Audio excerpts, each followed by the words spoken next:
Here's your 90 seconds.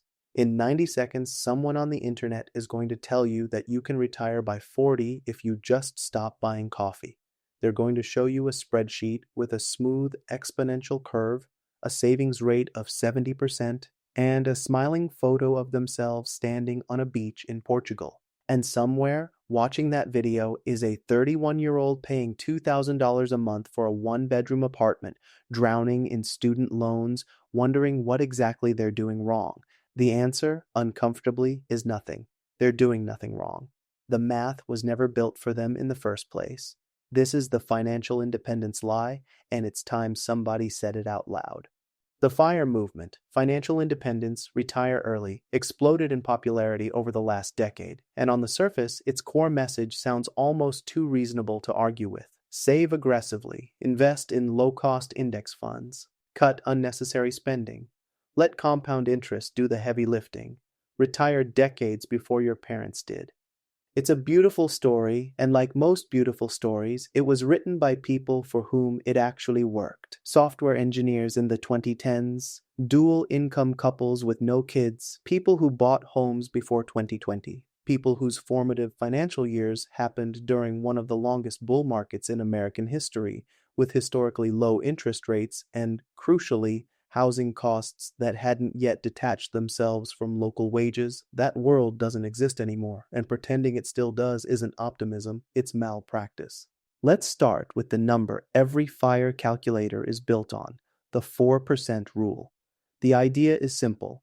If you save 25 times your annual expenses, you can theoretically withdraw 4% of that portfolio every year, forever, and never run out of money. It's an elegant rule. It's also based on historical market data from a specific slice of the 20th century, in a country with specific tax structures, specific inflation patterns, and specific healthcare costs that have exploded since the study was even written. Run that same math through the lens of persistent inflation, unpredictable market volatility, and a healthcare system where a single hospital visit can cost more than a year of groceries, and the 4% rule starts looking less like a law of physics and more like a hopeful guess dressed up in a spreadsheet.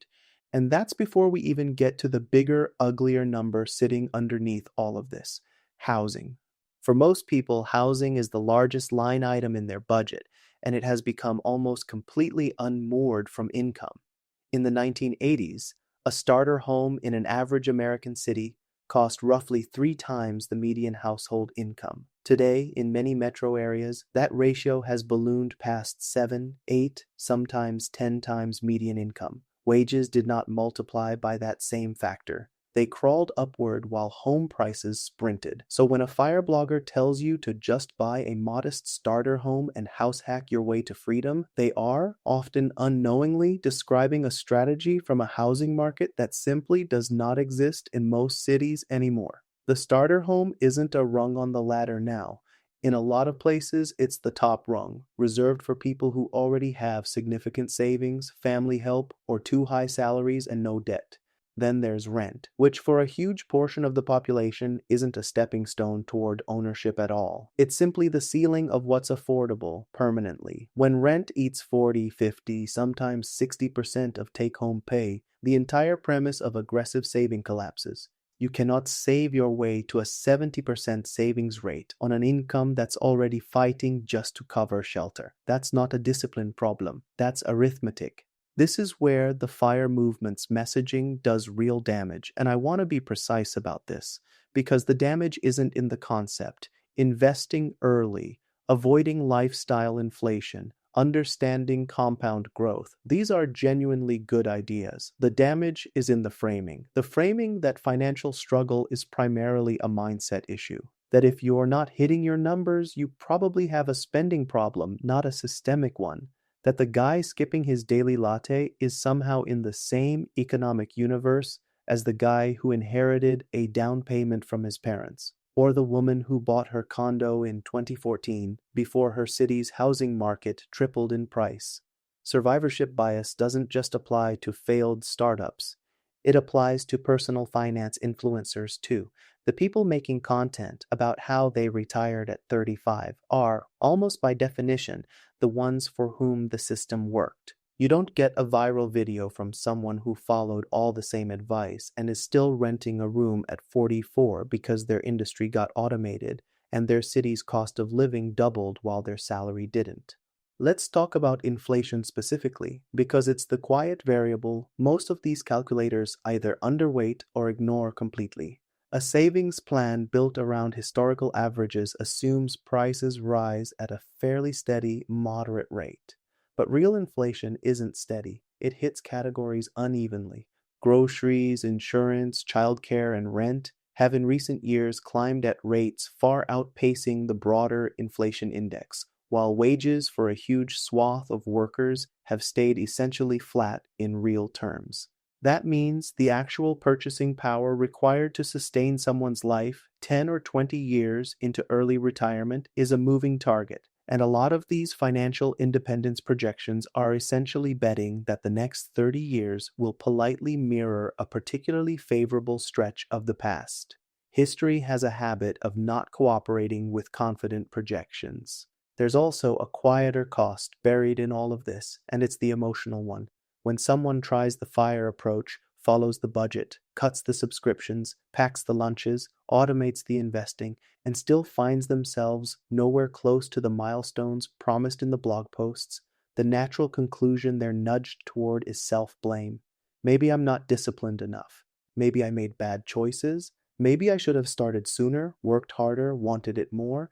That guilt is corrosive, and it's also largely misplaced. It quietly protects a broken system by redirecting frustration inward instead of outward, toward wage stagnation, toward a housing market shaped by decades of policy choices, toward a healthcare and education system that extracts wealth faster than most people can accumulate it. None of this means the underlying principles of financial independence are worthless. It means the messaging needs an honesty upgrade. Instead of promising universal early retirement through personal discipline alone, a more useful conversation would center on financial resilience, building an emergency fund that reflects real-world instability, not a hypothetical one. Investing consistently, even in small amounts, because time in the market still matters, even if the destination isn't a beach in your late 30s. Understanding that debt, especially high-interest debt, behaves very differently depending on when and where you took it on. And critically, acknowledging that geography, industry, health, family circumstances, and plain timing play a far larger role in someone's financial trajectory than any influencer's 12-step savings challenge will admit.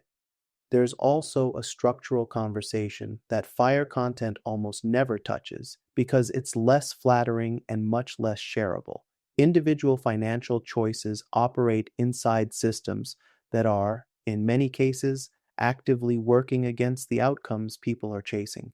Wage growth that hasn't kept pace with productivity, corporate consolidation that reduces bargaining power for workers, zoning laws and housing policy that constrain supply in exactly the cities where jobs are concentrated, a tax code that rewards existing capital far more generously than earned income. These aren't things you can budget your way around, they're the actual terrain everyone is walking on, and no amount of avocado toast jokes changes the shape of that terrain.